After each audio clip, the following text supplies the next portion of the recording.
Well, I'm out here with my International 756 Farmall, and today's the last day. I guess tomorrow's the last day it'll be on the farm, and I've got somebody coming to buy it, and just thought I'd do a little talk about this tractor before it goes down the road. And I like the tractor. It's I bought it, and I had in mind when I bought it, you know, I'd like a bigger tractor on the farm to handle a disc bind, and I wanted a gasoline tractor, just to have an easy start when it's cold, and then, you know, for putting around doing chores, gathering firewood, things like that. I wouldn't have to deal with wet stacking with a bigger horsepower diesel engine. And so I also wanted kind of a classic tractor, you know, sort of like a Farmall M or something like that, but obviously more horsepower. And I found this International, and it's a gas tractor. It has the C291.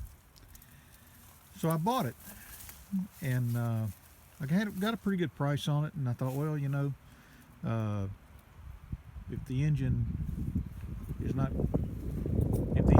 great, I might have it rebuilt. And so I brought it to the farm, and we used it for several years, running some hay equipment. But the engine is very tired, and just looking it over, I decided that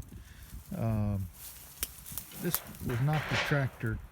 This was not the tractor for me on this farm. And you know, one of the reasons is narrow front. We've got some pretty steep hills, so there's some concern there. I felt like the cost of rebuilding the engine, for me, because I can't do it myself. I'm just not a mechanic that can do that. It would probably be better if I sold this tractor and found something else. And this tractor has a little over 4,000 hours on it, according to the meter. And when the thing runs, it runs like it runs very, very smooth, is what I would say. But it's also, the engine is wore out, and so it smokes and consumes oil. It has good power. This tractor at one point apparently had a cab, and it's a little hard to see from the paint, at least on this side, maybe from the top of the hood, but this tractor would have had a cab, and that's what I've been told by some guys that know these things far better than I do. And that's why these headlights are out here on the front. These fenders are 66 series International fenders. You notice there's only one hole for lights instead of two. But this tractor has one remote. It does have a 3-point hitch, and it's got a 2-piece drawbar. Everything's straight on it. The lift worked like it was supposed to. The PTO worked like it was supposed to. The hydraulics. And but in the end, I just felt like, from a cost standpoint, it would be better if I bought another tractor instead of trying to rebuild the engine on this, find a wide front end, and, you know, put a set of tires on it.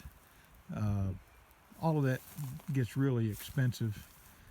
And then this tractor is factory, no TA. If you read the serial number on it, this tractor came without a TA. And so I didn't think I wanted a TA when I bought it, but when I bought my Massey Ferguson 1105, it has a multi-power, which is essentially like a TA. And so, you know, you can go down a gear on the fly, so to speak, go from a high range to a low range on the fly and under load. And that has proven to be a nice feature on a tractor. I didn't think I'd like it, thought it'd be something else to fix, but they're pretty dependable. And so I would like another International. I'd like another International, and when I was looking before, I kind of had my sights set on a 966. I would be interested in a 966, maybe a 1066 or a 766. I would consider an 86 series with a cab, 886, 986, 1086, all of those. And again, we're not doing any row cropping, moldboard plowing. You know, we're pulling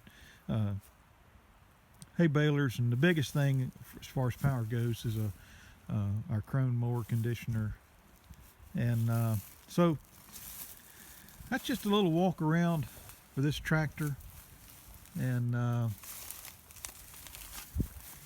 I say, tomorrow fella's coming to bat, and so I thought I'd do one more video of this tractor. I've got a few others up, raking hay and doing a few things here and there. And so there it is, the 756 gas International tractor. This is a 1968 model.